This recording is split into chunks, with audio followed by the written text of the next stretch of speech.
이런 제목으로 말씀을 잠시 나누겠습니다. 여러분, 요즘 한창 사회 이슈가 되는 운동들이 펼쳐지고 있죠. 일명 미투 운동. 또 사진을 보시는데요. 여성이 미투라는 것을 들고 저렇게 시위하고 있죠. 여러분, 미투가 무슨 말입니까? 나도, 이런 뜻이죠. 나도. 미투 그러면 나도 그렇게 해줘, 뭐 이럴 때 보통 사용하죠. 나도 그래, 미투.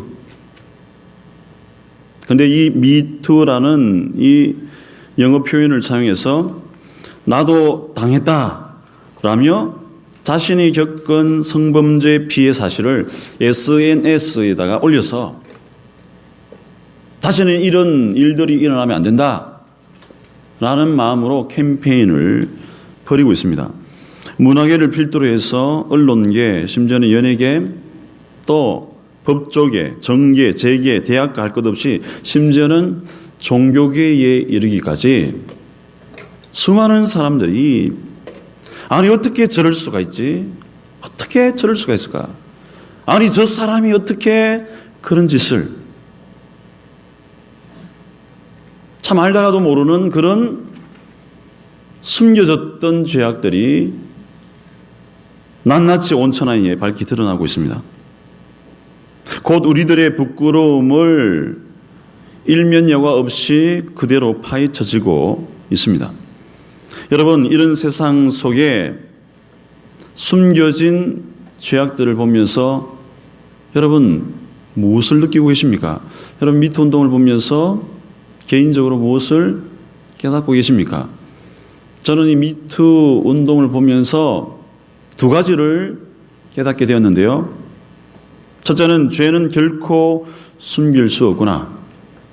죄는 결코 숨길 수 없다는 사실을 알게 되었고, 또 두 번째로는 지위고하를 막론하고 모두가 다 사실은 죄인이구나 라는 사실을 알게 되었습니다. 성경 말씀을 찾아보면 디모데전서 5장 24절과 25절 말씀에 분명하게 이 사실에 대해서 전달하고 있는데, 같이 한번 말씀을 읽어볼까요? 시작. 어떤 사람들의 죄는 밝히 드러나 먼저 심판에 나아가고 어떤 사람들의 죄는 그 뒤를 따르나니 이와 같이 선행도 밝히 드러나고 그렇지 아니하는 것도 숨길 수 없느니라. 아멘. 하나 보십시오. 성경 말씀이 분명하게 가르치죠. 숨길 수가 없다. 여러분, 우리의 죄악 낱낱이 밝히 드러납니다. 지금은 숨길 수 있을 것 같고 지금은 탄로나지 않을 것 같지만 심판주 되시는 우리 예수님 이 땅에 재림하실 때에 그 심판대 앞에 낱낱이 우리 죄가 드러나게 됩니다. 폭로되게 됩니다. 이런 죄악된 인생, 이런 숨겨놓은 죄가 많은 인생인 우리가 어떻게 은혜 받는 인생이 될 수 있는지, 또한 은혜 받는 우리가 무엇을 하며 살아야 할지, 또 그 결과가 무엇인지 오늘 우리가 읽었던 이 말씀을 통해서 다시 한번 하나님의 주신 그 은혜를 생각하며 묵상해 보기를 원합니다. 먼저 저와 여러분들, 우리는 종됨의 원리를 정확히 이해해야 됩니다. 한번 따라 해볼까요? 종됨의 원리. 종이 어떻게 해서 되는가? 종됨의 원리를 우리가 알아야 되죠. 오늘 본문 16절을 보시면 그것을 자세하게 잘 설명해 주고 있습니다.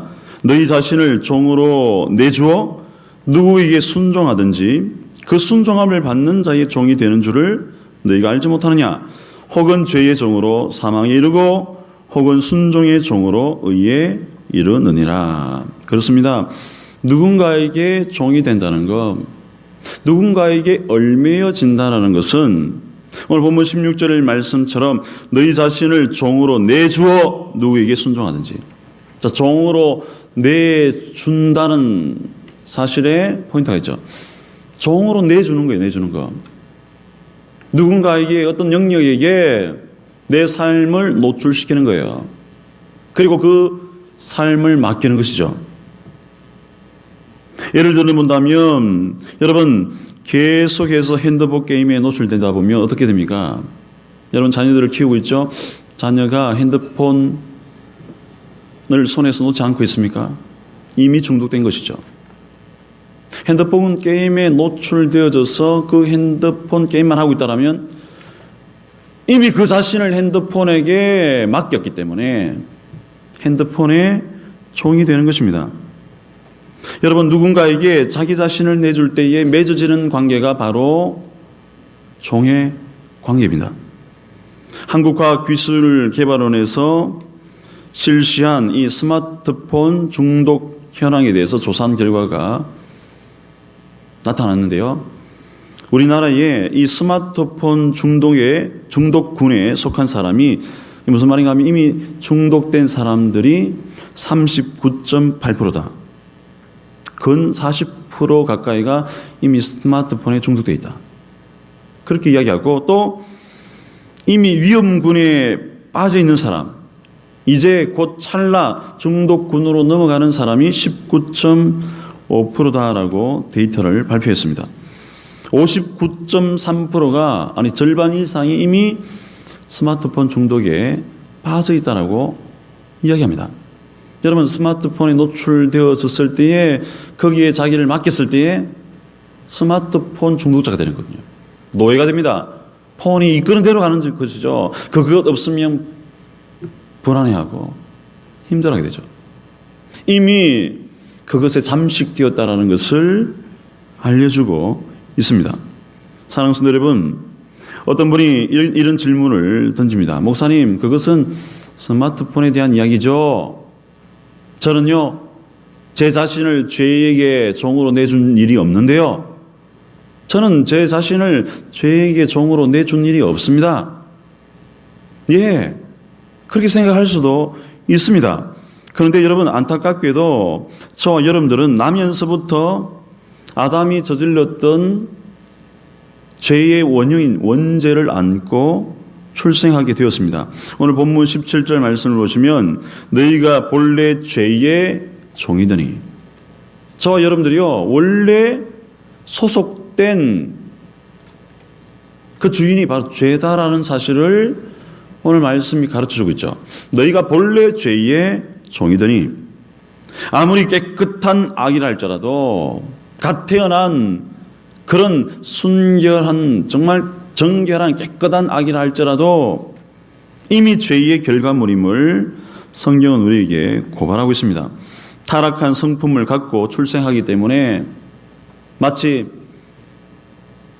지남철이 철을 잡아당기듯이 이 죄의 원흉을 갖고 태어난 성품이 죄악을 끌어당깁니다. 그게 바로 우리 인간의 현실이죠. 오죽하면 여러분, 토마스 아켐피스라는 분이 이런 고백을 했습니다. 우리는 특히 유혹이 시작될 때에 주의를 기울여야 한다. 느리게 저항할수록 우리는 약해지며 원수는 더 강해진다. 유혹이 시작될 때에 우리는 주의를 바짝 기울여야 된다. 왜냐하면 느리게 저항하면, 유혹 앞에 느리게 반응하면 곧바로 이 죄의 유혹이 더 강해진다는 겁니다. 자, 이처럼 우리는 죄악 가운데에 철저하게 패할 수밖에 없는 존재, 연약한 존재임을 말하고 있습니다. 여기서 어떤 분이 이런 질문을 던질 수 있죠. 목사님, 그렇다면 이런 죄의 종로로 돼서 목사님 말씀처럼 우리가 죄로 말미암아 출생했는데 본래 죄의 종이었는데 그렇다면 해결 방법이 없습니까? 이 죄의 종의 자리에서 해방할 수 있는, 나갈 수 있는, 구출될 방법이 없습니까? 여러분, 아쉽게도 저와 여러분들에게는 어떤 해결책도 없다는 것입니다. 모두가 다 죄의 소나기를 맞고 모두가 다 죄의 질병에 걸려서 삶을 살아가고 있습니다. 우리의 인간적인 노력으로 어떤 방법을 동원해도 죄의 문제를 해결하지 못하거든요. 아무리 돈을 많이 벌어도 재산을 축적해도 그것으로 죄악을 씻어낼 수가 없습니다. 아무리 많은 지식을 쌓고 아무리 많은 명예를 쌓고 아무리 많은 권력을 쌓는다 할지라도 그것이 죄의 문제를 해결해 주지 못합니다. 심지어는 아무리 착한 일을 해도 선을 사도 죄의 문제가 해결되지 않습니다.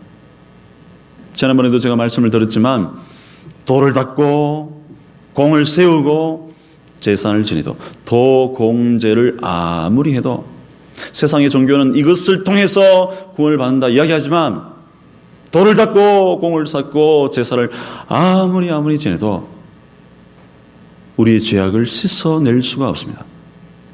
너희는 본래 죄의 종이더니 이것이 바로 저와 여러분들을 더 절망하게 만듭니다.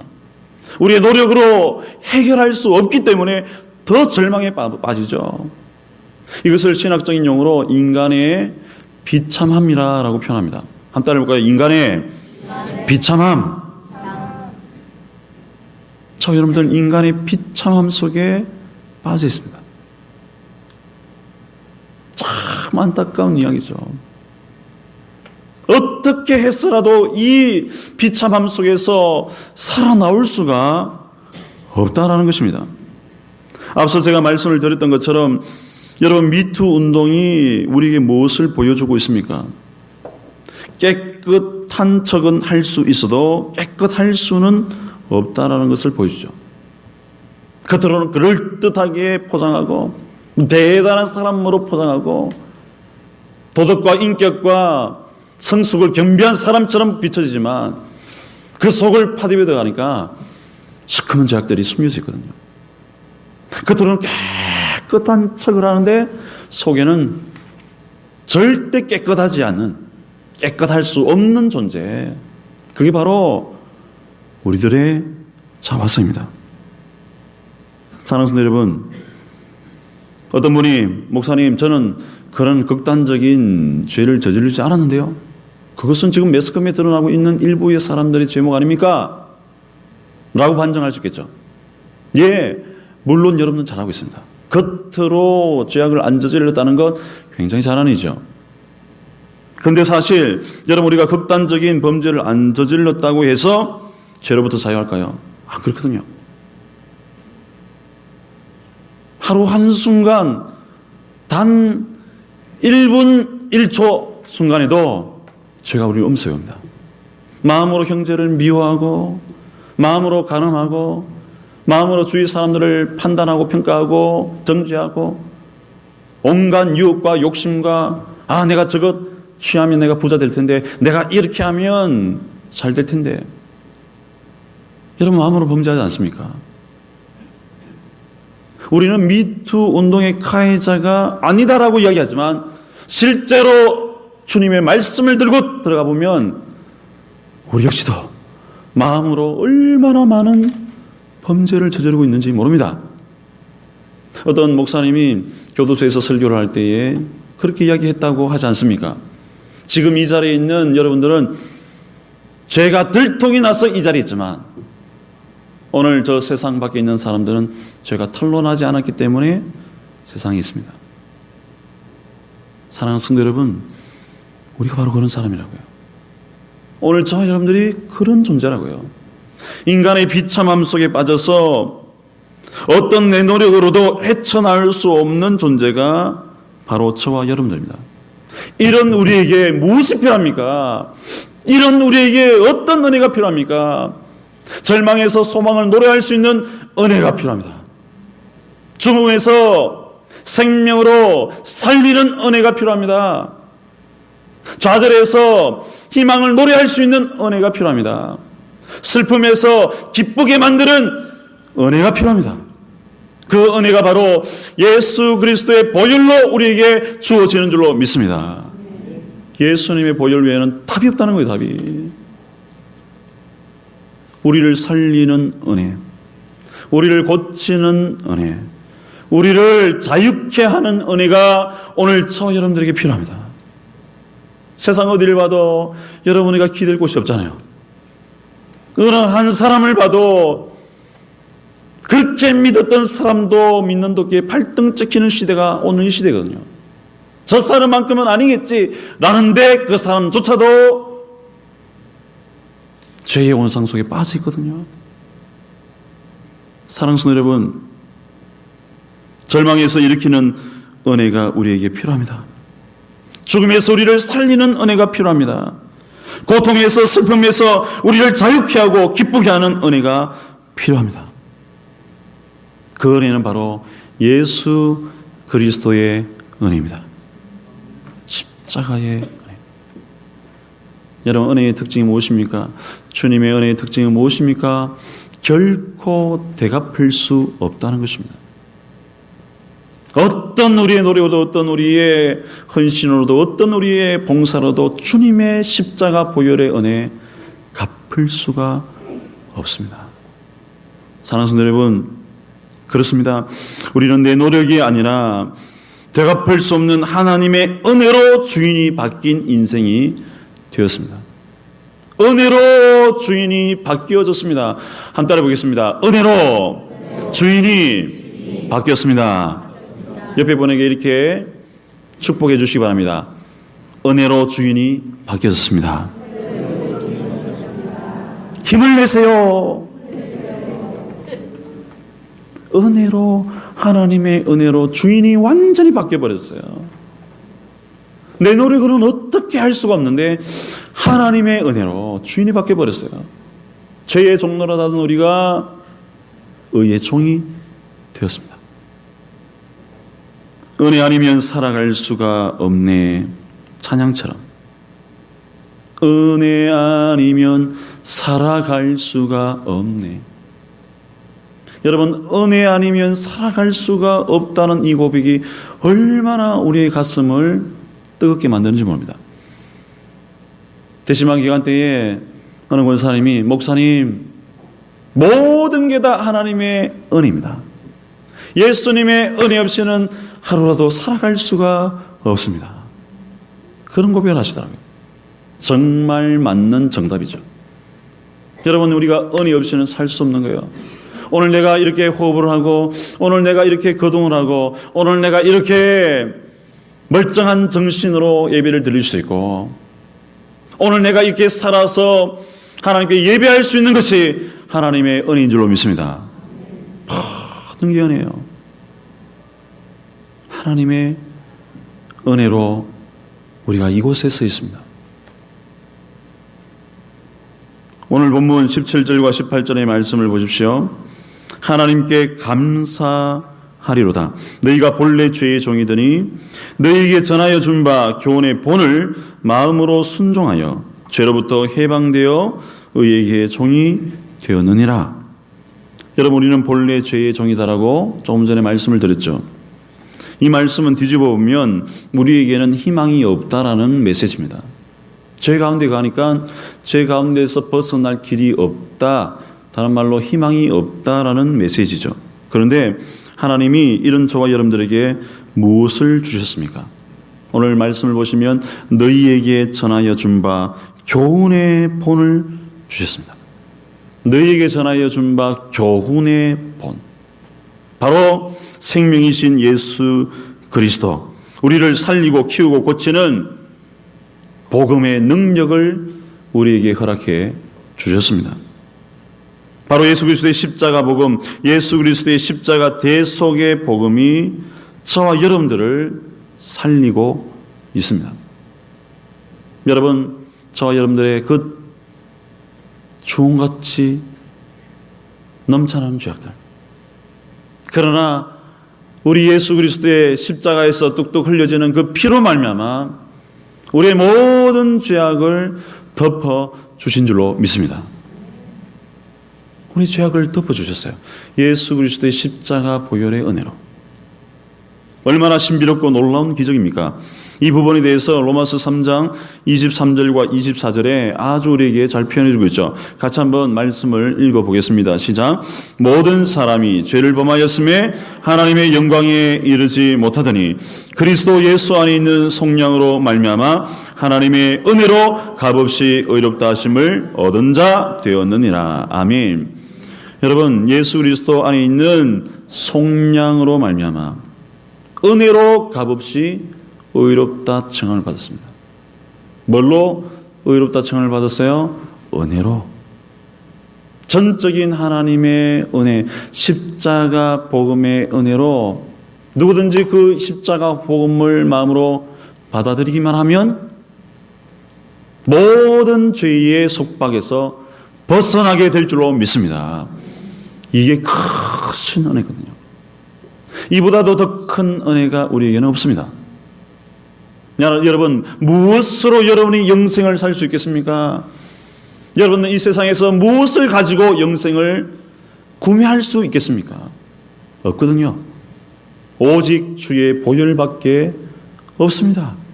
예수 그리스도의 십자가 보혈만이 우리를 죄와 사망의 어두운 그늘에서 해방시켜 주기 때문입니다. 그런데 이 은혜를 우리 노리가 아니라 값없이 주셨다라는 것이죠. 값없이. 전적인 하나님의 은혜로 우리를 의롭다 칭하십니다. 여러분, 지금도 미국에 가보면 미국 사람들이 가장 존경하는 인물 꼽으라면 바로 미국의 16대 대통령이었던 에이브라함 링컨 대통령을 꼽습니다. 여러분, 에이브라함 링컨 대통령이 어느 날 노예 경매 시장에 가게 되었습니다. 한 젊은 흑인 여성이 경매에 붙여졌는데 그 여성을 자세히 보니까 눈에 살기가 가득하고 노예 생활로 인해서 찌들대로 찌들어진 고통의 나날들이 얼굴에 드러났습니다. 심지어는 자기를 살려는 수많은 그 사람들을 바라보면서 증오와 멸시의 눈으로 그 사람들을 쳐다보고 있었습니다. 이때 링컨이 너무나 그 여인을 보고 가슴이 아파서 최고액을 걸어서 그 여성 노예를 사게 됩니다. 이때 그녀가 자신을 산 링컨에게 이렇게 묻습니다. 당신은 날 가지고 뭘 하려는 거죠? 지금 날 사서 뭘 하려는 거죠? 그렇게 질문 던졌습니다. 이 말을 들은 링컨이 이렇게 대답합니다.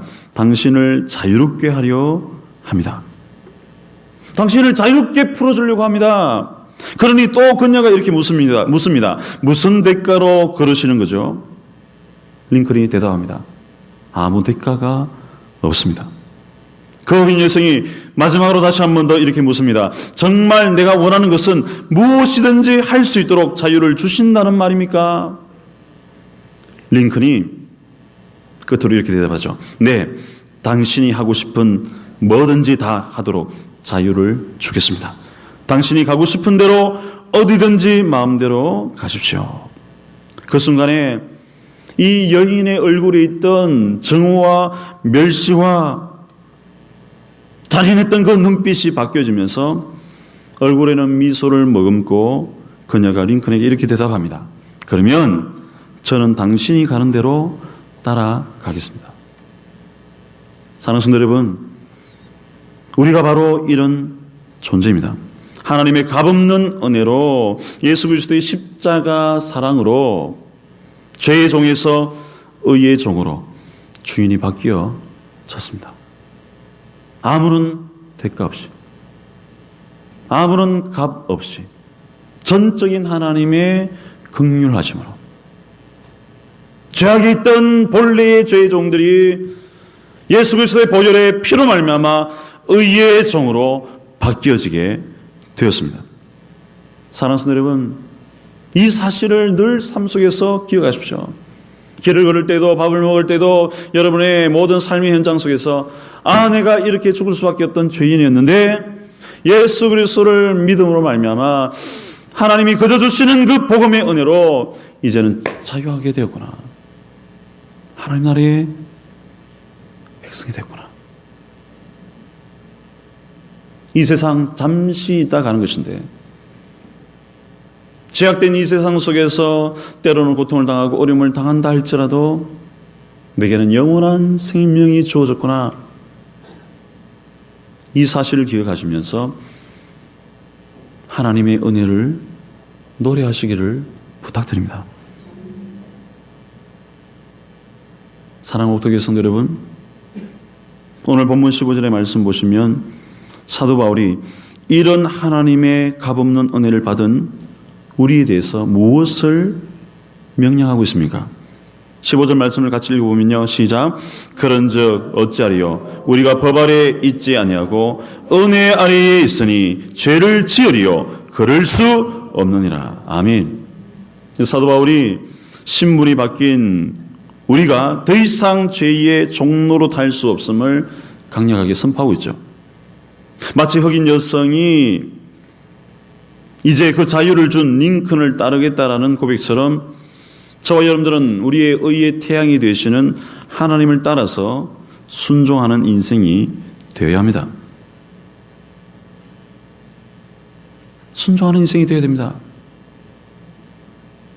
은혜로 인해서 주인이 바뀐 저와 여러분들, 우리 그리스도인들은 은혜 아래에 있기 때문에 이제는 맘 놓고 죄를 지으면 되겠네, 이게 아니고 죄악 가운데서 나를 건져주신 그 하나님의 은혜를 생각하면서 이제는 나를 건져주신 그 하나님의 말씀대로 살아야 되는 것입니다. 조금 전 흑인 여성이 자기를 노예에서 건져줬대. 이제는 당신을 따라가겠습니다 라고 이야기했던 것처럼 저와 여러분들은요, 예수님의 말씀을 따라가는 신실한 사람들이 되어야 됩니다. 그런데 문제가 무엇입니까? 결코 쉽지 않다는 거예요. 목사님, 말씀대로 살아야 되는 것 저도 알아요. 그런데 잘 안 돼요. 안 되죠. 우리의 가슴 속에, 우리 마음 속에 여전히 죄의 문제가 남겨져 있거든요. 죄의 유혹의 파고가 너무 높거든요. 여러분들, 그런데 기억하십시오. 죄의 유혹의 파도가 높지만 은혜의 파도는 더 높은 줄로 믿습니다. 그것을 이겨낼 수 있는 힘을 예수님께서 그의 말씀을 통해서 우리에게 넘겨주실 줄로 믿습니다. 나는 할 수 없어요. 그러나 주님의 말씀을 의지하며 나가면 하나님이 이기게 하실 줄로 믿습니다. 수많은 사람을 주님이 고치시죠. 손을 내밀라. 근데 손을 내미니까 고쳐지거든. 내미니까. 여러분, 예수님의 말씀, 예수님의 명령에는 단순한 명령만 있는 것이 아니고 예수님의 말씀에는, 예수님의 명령에는 하나님의 능력도 함께 있는 줄로 믿습니다. 손을 내밀지 못하잖아요. 지금 손이 말랐는데. 그런데 내미니까 낫는 게 내미니까. 예수님의 말씀과 예수님의 명령에는 단순한 명령만 있는 게 아니고 그 속에는 살리는 능력도 함께 있는 줄로 믿습니다. 그러니까 여러분, 순종하십시오. 순종하여서 나가면 역사가 일어납니다. 문제가 해결됩니다. 없었던 것들이 찾아집니다. 불가능이 가능으로 바뀌어지는 거예요. 죽었던 자가 살아납니다. 이게 하나님의 말씀입니다. 사랑하는 옥도교회 성도 여러분, 오늘 바울이 우리에게 이제 예수로 말미암아, 예수 그리스도의 은혜로 말미암아 인생의 주인이 바뀌어진 우리를 향해서 무엇을 명령하고 요청하고 있습니까? 마지막으로 주인이 바뀐 인생인 성도는 거룩함으로 영생에 이르는 삶을 살아내야 됩니다. 우리 옆 사람에게 이렇게 한번 고백합시다. 거룩함으로 영생에 이르는 삶을 삽시다. 여러분, 본문 19절 말씀을 보십시오. 너희 육신이 연약함으로 내가 사람의 예대로만 하노니 전에 너희가 너희 지체를 부정과 불법에 내주어 불법에 이른 것 같이 이제는 너희 지체를 의에게 종으로 내주어 거룩함에 이르라. 마지막 말씀 9절이 무엇입니까? 이제는 너희 지체를 의에게 종으로 내주어 거룩함에 이르라. 쉽게 말한다면 한마디로 죄의 노출을 시키는 삶을 중단하고 거룩함에 노출시키라는 말씀입니다. 하나님의 말씀을 따르라는 것이죠. 어려워도 순종하라는 겁니다. 여러분, 여러분들을 향해서 저주하고 욕하고 여러분들을 비방하는 사람, 여러분들이 숨길 수 있나요? 여러분 가슴 속에 엉은이져 있는 용서하지 못할 사람 용서할 수 있나요? 그런데 하나님은 그렇게 하라거든요. 내가 너희를 사랑하는 같이 너희도 서로 그렇게 사랑해 라고 명령하거든요. 정말 어렵습니다. 내 자존감 지키는 것 정말 힘이 듭니다. 죄악에 대해서 그것을 떨쳐내기가 너무나 어렵습니다. 상대를, 원수를 품는 게 너무 힘이 듭니다. 죄의 유혹 앞에 맞서서 그것을 이겨내기가 너무너무 힘이 듭니다. 그럼에도 불구하고 어려워도 순종해야 될 줄로 믿습니다. 어려워도 순종하는 거예요. 10이라는 수치로 못 나가면 1로 나가십시오. 1이라는 첫 단추부터 깨십시오. 못하면 처음부터 하는 거예요. 처음부터. 10이라는 목표가 있다면 1부터 시작하십시오. 1부터. 형제를 용서하지 못하면 주님의 전에 와서 그 형제를 위해서 만나지는 못해도 마음으로 기도하십시오. 그 형제를 위해서. 그때 거룩함에 이르게 될 줄로 믿습니다. 조금씩 하나님이 감당할 능력을 주십니다. 좀 전에 말씀드렸잖아요. 주님의 명령에는, 주님의 말씀에는 단순한 명령만 있는 게 아니고 그 속에는 감당할 능력을 제공해 주실 줄로 믿습니다. 이겨내게 만드십니다. 두려워하지 마십시오. 죄의 노출을 중지하고 거룩해 노출을 시켜라고 말씀하고 있습니다. 왜 그렇습니까? 왜 이렇게 해야 됩니까? 20절과 21절 말씀이 그 대답을 잘 보여주고 있는데, 너희가 죄의 종이 되었을 때에는 의에 대하여 자유로웠느니라. 이 무슨 말입니까? 죄의 종이 되었을 때는요, 의에 대해서는 관심이 없는 거예요. 죄 짓는 일에 바쁘기 때문에. 의로운 것에는 관심이 없습니다. 의로운 것에서는 완전히 자유해져 있죠. 의를 행하지 않습니다. 죄악 가운데 살기 때문에. 그 다음 말씀 보십시오. 너희가 그때에 무슨 열매를 얻었느냐? 자, 죄악 가운데에 살 때에 무슨 열매를 맺었냐? 이제는 너희가 그 일을 부끄러워하나니 이는 그 마지막이 뭐라고요? 사망임이라. 예수님의 은혜를 딱 깨닫고 보니까 예수 그리스도의 십자가 사랑을 깨닫고, 아, 내가 죽을 수밖에 없던 죄인이었구나 라는 것을 깨닫고, 내가 이렇게 하나님을 섬기는 의의 종이 되었구나, 자기의 인생의 주인이 바뀐 것을 보고 난 다음에 과거를 들여다보니까 얼마나 그것이 부끄러운 일이었고 또 사망의 일이었는가를 깨닫게 됩니다. 사랑하는 성도 여러분, 정말 우리가 예수 그리스도의 복음으로 새 사람이 되었다라면 의의 종으로 살아감이 마땅한 것입니다. 이제는 은혜 안에 거했기 때문에 이제는 내 마음대로 살아야지, 이게 아니고 예수 그리스도의 은혜 가운데 빠져 있기 때문에 이제는 죄악을 부끄러워하고 의의 종이 되어서 하나님의 말씀을 따라 걸음을 옮기셔야 됩니다. 힘들어도, 어려워도. 옆 사람이 이렇게 한번 고백하시겠는데요. 어려워도 순종합시다. 어려워도 순종할 때에 하나님께서 광야에 길을 내시고 사망의 강을 내시는 분인 줄로 믿습니다. 이스라엘 백성들이 순종할 때에 홍해가 갈라지잖아요. 순종할 때에 기적이 나타나잖아요. 순종할 때 하나님이 도우십니다. 로이드 존스 목사님이 이 부분에 대해서 잘 말씀해주고 있죠. 우리가 중생하여 주 예수 그리스도와 연합하는 순간 성화의 과정은 이미 시작된 것이다.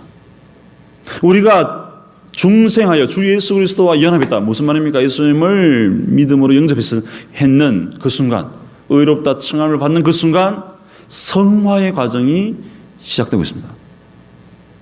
그렇습니다. 여러분, 칭의와 성화는 별개의 것이 아닙니다. 구분되는 게 아닙니다.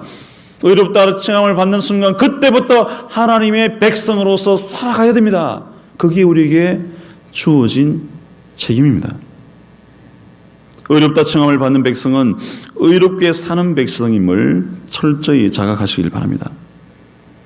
오늘 저와 여러분들, 우리는 거룩한 하나님의 소원이 내 마음에 들려질 때에 힘들어도, 정말 힘듭니다 주님 고백할지언정 그 말씀 앞에 조금이라도 순종하십시오. 순종하면 역사가 나타납니다. 어려워도 순종해야 됩니다. 어려워도 순종하면 하나님이 일을 이루어 가십니다. 일을 계획하시고 일을 지어서 성취하시는 분이 살아계신 하나님이신 줄로 믿습니다. 내가 하는 게 아니에요. 나는 그저 맡기면 됩니다. 맡기면 하나님이 하시는 것입니다.